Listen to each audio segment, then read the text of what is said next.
Hello दोस्तों, target with Rinku platform पर आज मैं आप लोगों के समक्ष अपना दूसरा लेक्चर लेकर उपस्थित हूं। पहले लेक्चर में आप लोगों ने स्वर के बारे में पढ़ा, वर्णमाला में स्वर के बारे में पढ़ा। दूसरे लेक्चर में आप लोग व्यंजन के बारे में पढ़ेंगे। हम व्यंजन के बारे में शुरू करते हैं। आपने पढ़ा था कि वर्णमाला में टोटल 52 वर्ण होते हैं, जिसमें स्वरों की संख्या 11 और व्यंजनों की संख्या 33 होती है। व्यंजन 4 प्रकार के मुख्यतः रखे जाते हैं, हालांकि और भी कई प्रकार के हैं, लेकिन 4 प्रकार के मुख्यतः रखे जाते हैं: वर्गीय व्यंजन, अंतस्थ व्यंजन, उष्म संघर्षी व्यंजन और उत्क्षिप्त व्यंजन।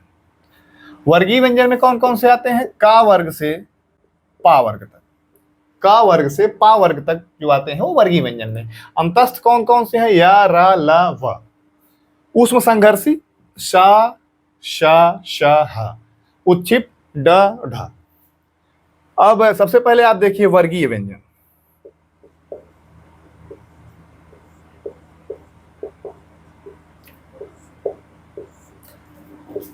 का वर्ग का, खा, गा, घा।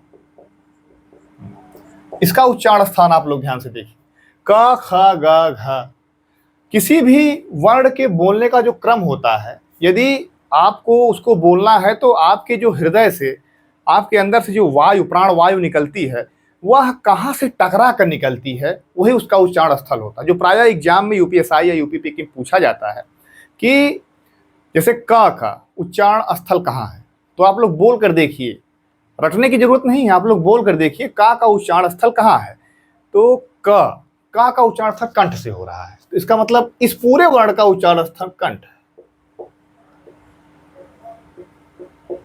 इस वर्ण में टोटल संख्या कितनी है? 5। अब आता है चा वर्ग। च, छ, ज, झ। कंठ के बाद आपकी प्राण वायु कहां टकराती है, आप इसको ध्यान दीजिए। जैसे कंठ के ऊपर वाला जो भाग होता है उसे तालु कहा जाता है। कंठ के बाद जो प्राण वायु टकराती है वह तालु से टकराती है, इसलिए इसका उच्चारण स्थल तालु है या तालव्य। च, छ, ज, झ, ञ, इसका उच्चारण स्थल तालु है। फिर तीसरा वर्ण पे आते हैं ट, ठ, ड, ढ, ण। ट, ठ, ड, ढ, ण। ये जो आप देखेंगे, आपकी जिह्वा आपके मुख के ऊपरी भाग से स्पर्श करती है, तो उस ऊपरी भाग को मूर्धा कहते हैं। इसकी संख्या भी 5 है। तो यहां पर टा वर्ण का पूर्णतः उच्चारण स्थल मूर्धा है। अब आगे चलते हैं। त, थ, द, ध, न। इसको आप बोलकर देखिए। वायु हृदय से निकली, तालु पे आई, तालु पे नहीं रुकी, मूर्धा पे आई, उसके बाद ये जाकर सीधा दंत पे रुक रही है। ता मतलब दांत से आपके प्राण वायु टकरा रही है, तो इसलिए इसका उच्चारण स्थल दंत। इसकी संख्या भी 5 है। अब आगे आप चलिए। प, फ, ब, भ, म। प, फ, ब, भ, म। तो इसका उच्चारण स्थान आप बोल के देखिए। प, फ, तो ये आपके ओष्ठ से टकराते हुए, होंठ से टकराती हुई वायु निकल रही, तो इसलिए उसका उच्चारण स्थान ओष्ठ होगा। इसकी संख्या भी 5 है। आप लोग ध्यान से देख लिए। का वर्ग, इसका उच्चारण स्थल कंठ है। चा वर्ग, इसका उच्चारण स्थल तालु है। टा वर्ग, इसका उच्चारण स्थल मूर्धा है। ता वर्ग, इसका उच्चारण स्थल दंत है। पा वर्ग, इसका उच्चारण स्थल ओष्ठ है। टोटल संख्या इनकी 25 होती है। टोटल संख्या इनकी 25 होती है। आप लोग वर्गीय व्यंजन के बारे में जान चुके। वर्गीय व्यंजन की टोटल संख्या 25 होती है। क, ख, ग, घ, ना ये कंठ में आते हैं। च, छ, ज, झ, ञ ये तालु में आते हैं। ट, ठ, ड, ढ, ण ये मूर्धा में आते हैं। त, थ, द, ध, न ये दंत में आते हैं। प, फ, ब, भ, म ये ओष्ठ में आते हैं। आप इसको बोल के अपने आप को जब समझाएंगे तब आप इसको अच्छे से समझ पाएंगे।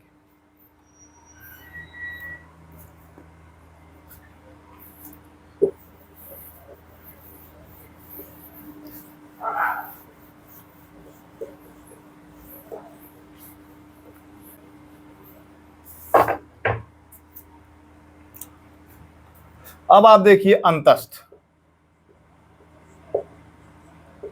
अंतस्थ में 4 वर्ण, य, र, ल, व। इसको भी आप बोल कर देखिए, तब आप समझ पाएंगे कहां से इसकी आवाज आ रही। सबसे पहले या बोलिए, या देखिए तालु से इसकी आवाज आ रही।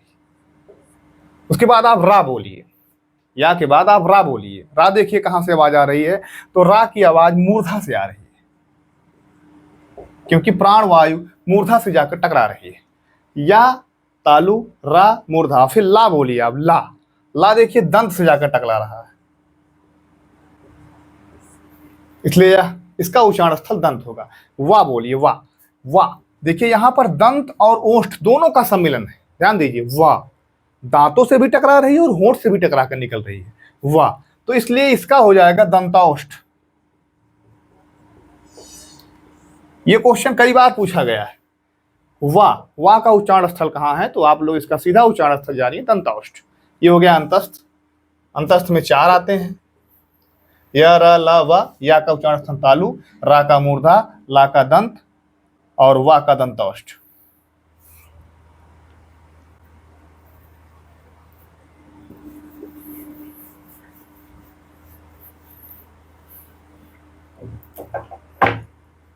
अब आप आइए ऊष्म संघर्षी व्यंजन।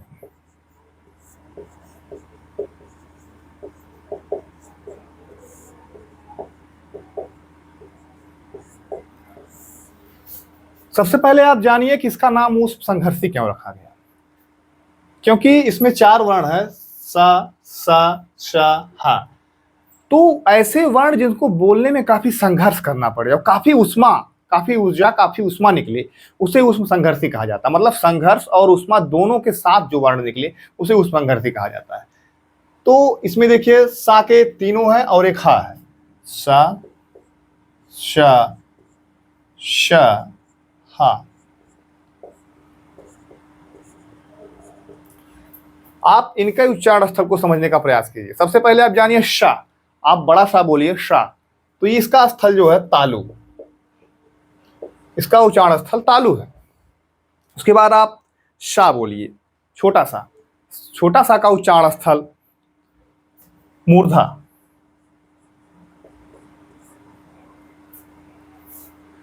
अब आप शा बोलिए, सॉरी गलती हो गई। शा, सबसे पहले बड़ा शा बोलिए, बड़ा शा का उच्चारण स्थल तालु। क्योंकि इसको बोलने में, क्योंकि तीनों शा हैं, तीनों शा को बोलने में काफी सावधानी बरतनी होगी। जो बड़ा सा है इसको थोड़ा अधिक वायु के साथ बोला जाता है, शा, तो इसका उच्चारण स्थल तालु होता है। और जो ये छोटा सा है इसको थोड़ा दंत के हिसाब से बोला जाता है, इसके दांत से टकराकर वायु निकलती है, शा, तो इसलिए इसका उच्चारण स्थल दंत होगा। और जो ये शा है इसका उच्चारण स्थल मूर्धा होगा। और आप हा बोलकर देखिए, हा, देखिए हा, ये सीधा कंठ से निकल रहा है, कहीं पर वायु फंस नहीं रही, इसलिए इसका उच्चारण स्थल कंठ होगा। आप लोग इसको नोट कर लीजिए, हम आगे चलते हैं।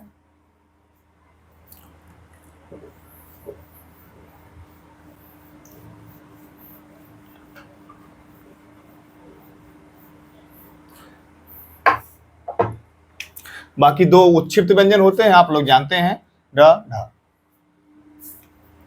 अब हम आगे चलते हैं, इसको मिटाते हैं।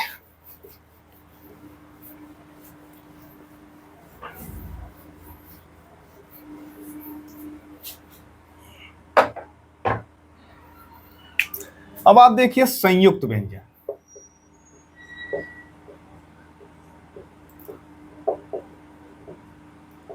संयुक्त व्यंजनों की टोटल संख्या 4 होती है। कौन कौन से संयुक्त व्यंजन होते हैं? छ, त्र, ज्ञ और स्रा। ये 4 संयुक्त व्यंजन होते हैं। तो एग्जाम में क्या पूछा जाता है कि ये संयुक्त व्यंजन किन व्यंजनों या किन स्वरों के साथ सम्मिलन से बने हुए हैं। तो आप लोग ध्यान दीजिए, ये संयुक्त व्यंजन किन व्यंजनों और किन स्वरों के साथ मिलकर बने हुए हैं। ध्यान दीजिए, छ, आप बोल कर देखिए, क, धन, श, ये इससे बना हुआ है। छा, का धन छा। और फिर आप देखिए त्रा, ये देखिए किससे बना हुआ, ता धन रा। नीचे हलंत है, मतलब ये आधा आधा भाग इसका लिया गया है और आधा भाग इसका लिया गया है। फिर देखिए आप ज्ञा, ये देखिए किससे बना हुआ है, जा प्लस इया, जा प्लस इया। संयुक्त व्यंजनों में क्षा, का प्लस शा, त्रा ता प्लस रा, ज्ञा जा प्लस इया। अब आता है स्रा। स्रा जो है शा, बड़ा शा प्लस रा, इससे मिलकर बना हुआ। आप लोग देख लिए चारों संयुक्त व्यंजनों के बारे में, छ, त्र, ज्ञा और स्रा। तो ये देखिए का प्लस शा से मिलकर बना हुआ है, ता प्लस रा से मिलकर बना हुआ है, ज्ञा जा प्लस या से मिलकर बना हुआ है, स्रा शा प्लस रा से मिलकर बना हुआ है। दोस्तों ये चारों स्वर और चारों व्यंजन किससे मिलकर बने हैं, यह प्रश्न प्रायः पूछा जाता है। इसलिए इस बात का ध्यान देना है कि ये किससे मिलकर बने हैं। कुछ और आते हैं जिन्हें आप जान सकते हैं, जैसे कुछ विदेशी वर्ण कहे जाते हैं। कभी कभार एग्जाम में आता है विदेशी वर्ण कौन कौन से हैं। विदेशी वर्ण में आते हैं ज, क्योंकि यहाँ एक छोटा सा चिन्ह होता है, निशान, एक बिंदु। ये ज विदेशी वर्ण में है और ये फ, ये विदेशी वर्ण में आते हैं। दो, ये दोनों विदेशी वर्ण में आते हैं। आगत वर्ण,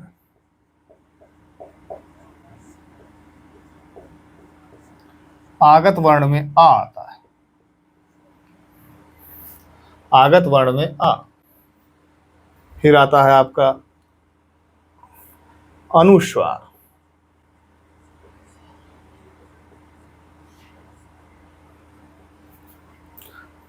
विसर्ग।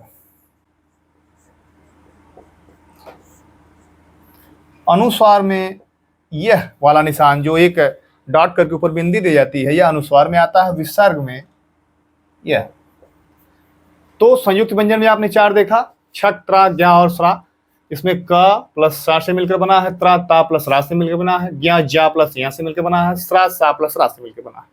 विदेशी वर्ण में जा और फा आते हैं, आगत वर्ण में आ आता है, अनुस्वार में ये वाला चिन्ह आता है, विसर्ग में डबल डॉट। आप लोग इसको नोट कर लीजिए, हम आगे चलते हैं।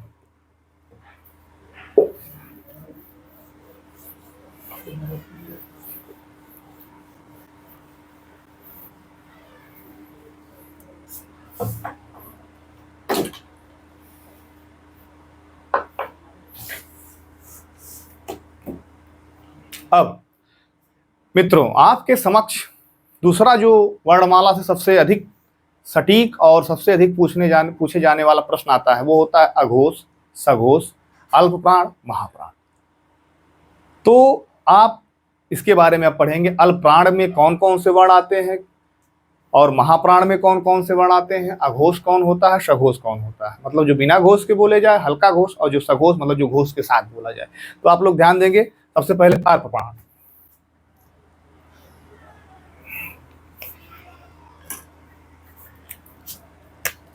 अल्प प्राण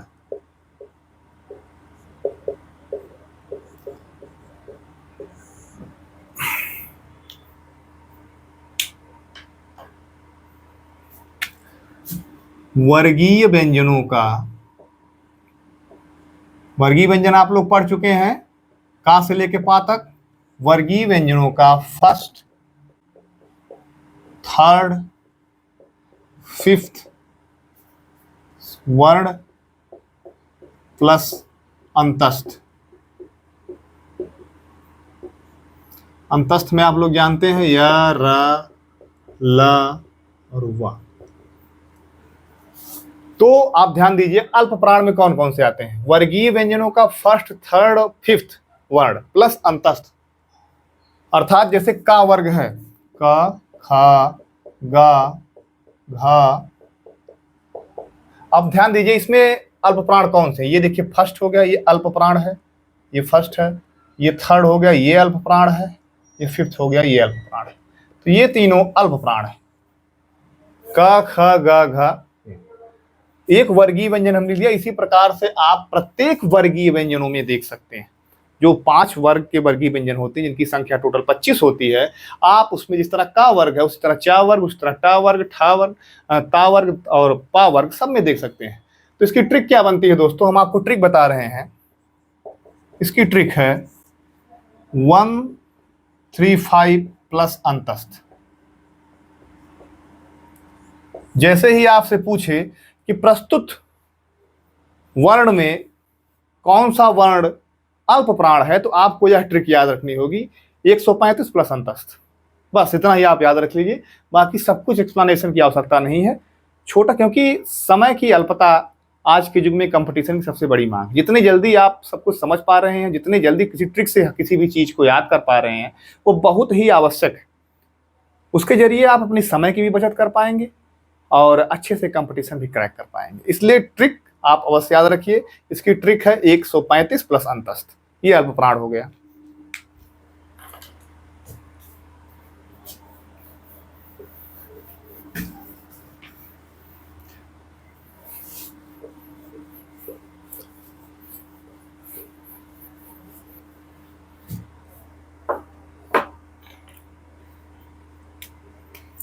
अब आते हैं हम महाप्राण पर।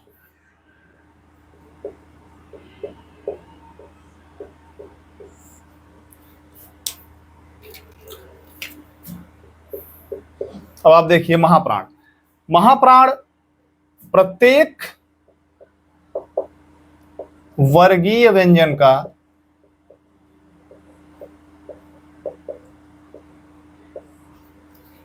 सेकंड और फोर्थ वर्ण प्लस ऊष्म व्यंजन। अब पहले इसको आप लोग समझने का प्रयास कीजिए। वर्गीय व्यंजन में जैसे मान लीजिए का वर्ग, वर्गीय व्यंजन 5 होते हैं, आप जानते हैं, का वर्ग, चा वर्ग, टा वर्ग, ता वर्ग और पा वर्ग। तो का वर्ग में कौन कौन से वर्ण है? का, खा, गा, घा, ना। आप देखिए इसमें सेकंड ये और ये फोर्थ, तो सेकंड और फोर्थ ये दोनों महाप्राण है। ये महाप्राण और प्लस ऊष्म व्यंजन कौन से हैं? श, श, श और हा। तो इसकी ट्रिक क्या निकलती है? इसकी ट्रिक निकलती है 24 प्लस ऊष्म। आपको सब कुछ याद करने की आवश्यकता नहीं है, बस आप इतना याद कर सकते हैं कि 24 प्लस ऊष्म अर्थात 24 प्लस ऊष्म, ये इसकी ट्रिक हो गई। महाप्राण प्रत्येक वर्गीय व्यंजन का सेकंड और फोर्थ वर्ण प्लस ऊष्म व्यंजन। ऊष्म व्यंजन के अंदर शा, शा, हा आते हैं, तो ये भी महाप्राण के अंतर्गत ही आते हैं। और ये जो प्रत्येक वर्गीय व्यंजन है उसका सेकंड और फोर्थ वाला जो वर्ण है ये भी महाप्राण के अंदर आते हैं। तो आप लोग महाप्राण समझ चुके।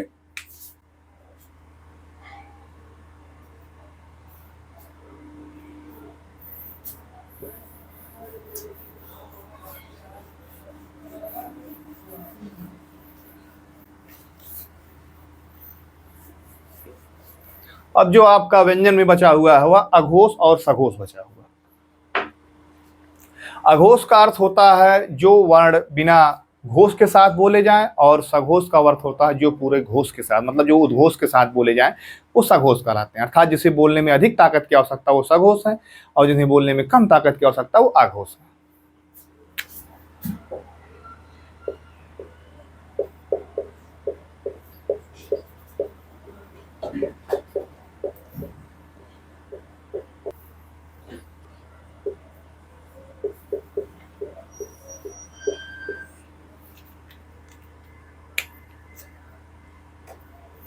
अघोष में आता है वर्गीय व्यंजनों का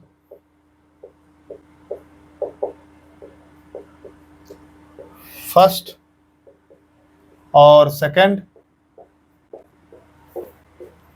वर्ण। अघोष में वर्गीय व्यंजनों का फर्स्ट और सेकंड वर्ण, जैसे आप देखिए का वर्ग, क, ख, ग, घ, न। तो इसमें जो फर्स्ट और सेकंड है ये दोनों अघोष हैं, क और खा। इसी तरीके से चा वर्ग में भी, टा वर्ग में भी, ता वर्ग में भी और पा वर्ग में भी, अर्थात समस्त वर्गीय व्यंजनों में जो अघोष है वो पहला और दूसरा वर्ण अघोष होगा। और प्लस श, श और श, ये जो है अघोष में और एक्स्ट्रा ऐड हो जाते हैं। तो यहां पर कौन सी ट्रिक बनती है? 12 प्लस श, श। ये ट्रिक आप लोग याद रखिए, बाकी एक्सप्लेनेशन आप लोग अपने हिसाब से कर लेंगे। एग्जाम में अगर पूछा गया कि खा कौन सा वर्ग है तो आप जान सकते हैं कि अघोष है। अगर आपको 12 याद है तो आप जान सकते हैं अघोष है। अगर पूछा गया था कौन सा वर्ण है, अघोष है या सघोष, तो आप याद कर सकते हैं कि ता के बाद था आता है तो इसका मतलब 2 नंबर पे है, इसका मतलब ये अघोष है।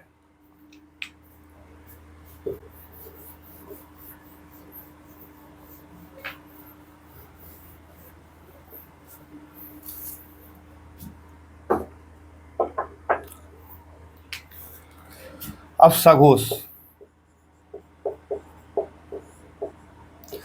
प्रत्येक वर्गीय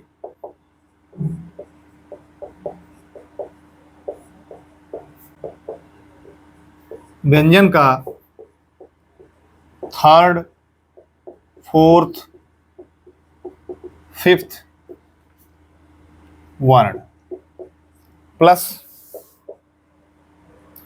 य, र, ला, वा तथा हा प्लस सभी स्वर। अब इसमें देखिए आप लोग, इसको आप लोग जानते हैं अंतस्थ कहा जाता है।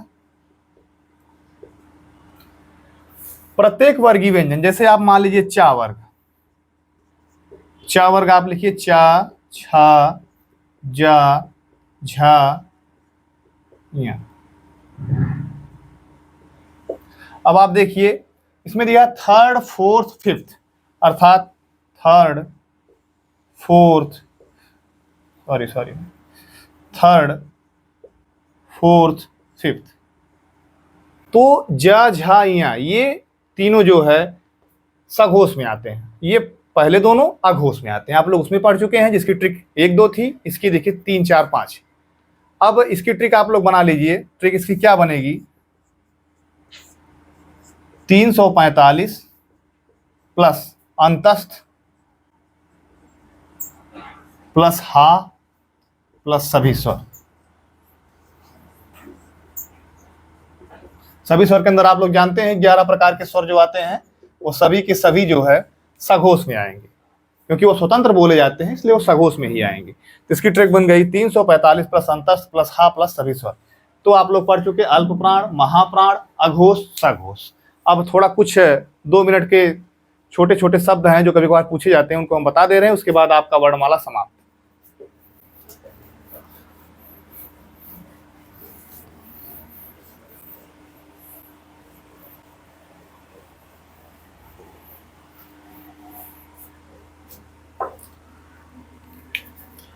लुंठित, कभी कभार पूछा जाता है लुंठित वर्ण कौन सा है? पार्श्विक,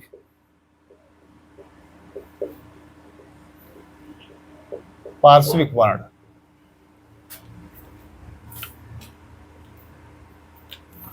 उत्क्षिप्त,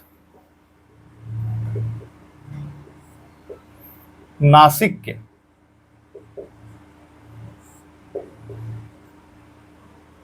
अयोगवाह,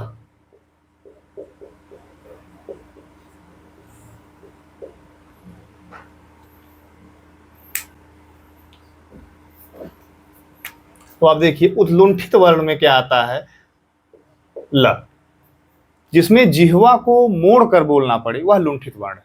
लुंठित वर्ण में ला आता है, रा आता है। रा, आप देखिए रा को बोलने का प्रयत्न कीजिए, तो जब आप रा बोलेंगे तो आपकी जिह्वा को थोड़ा मोड़ कर बोलना पड़ता है, तो लुंठित वर्ण में रा आता है। यह कभी कभार क्वेश्चन पूछा जाता है कि रा कौन सा वर्ण है। ऑप्शन में यदि आपको लुंठित मिल गया तो आप लुंठित मान लीजिएगा। रा जो है लुंठित वर्ण में आता है। पार्श्विक में क्या आता है? पार्श्विक में ला आता है। पार्श्विक वर्ण ला। उच्छिप्त ड और ढ। नासिक, नासिक में आप लोग जानते हैं ऐसा वर्ण जिसे बोलने में हमें नासिका की सहारा लेना पड़े, अर्थात जो बोलते वक्त आपके नाक से भी थोड़ी सी प्राणवायु निकले, वह नासिक के वर्ण है। इसे ध्यान दीजिएगा। या ना ना मा, अर्थात वर्गीय व्यंजनों का प्रत्येक आखिरी वर्ण नासिक के है। अंगा, इया, णा, ना, मा। आप इसको बोल कर देखिए। ना, देखिए नाक से आपकी आवाज निकल रही है, इसका मतलब ये नासिक के है। इया, णा, ना, मा, ये सब नासिक के वर्ण में। अयोगवाह में आप लोग जानते हैं दो ही आते हैं। तो ये कुछ स्पेशल वर्ण है जो कभी कभार पूछे जाते हैं। इस तरीके से आप लोग इसको भी लिख लीजिएगा। आपकी संपूर्ण वर्णमाला स्वर और व्यंजन समाप्त।